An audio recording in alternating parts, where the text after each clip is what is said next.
I used one pair of gloves for this color. I also did less of this color, took more of the back part and made it teal all the way up to here.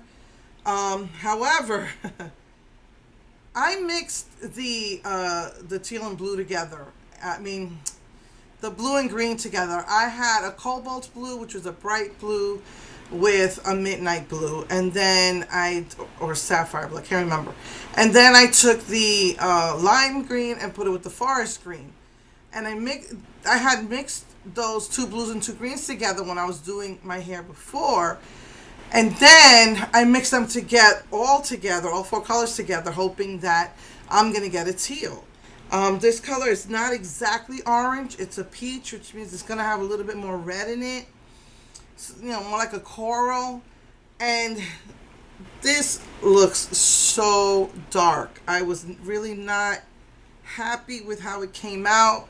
I thought that the lime would really overpower and make it look like a teal.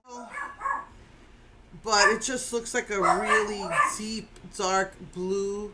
When I'm in the sun, you can see some of the green come through, but it just seems like almost like a blue-black, almost. And I am washing and washing and washing. This color did not want to come. I'm just dripping and dripping and dripping and dripping blue.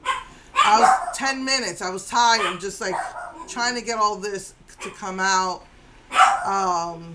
Because I really like to saturate my hair as best I can to cover any white or gray, silver. So I didn't have patches of the other color in, but oh my goodness. So I'm pretty sure I'm going to be washing my hair. Probably it won't stop till probably the fourth wash. But anyway, I wanted to do my video today so that you could see it at its brightest and boldest color, because once I start washing it, it will start coming out. And I'm hoping that as I wash this color out, that it will fade to a teal.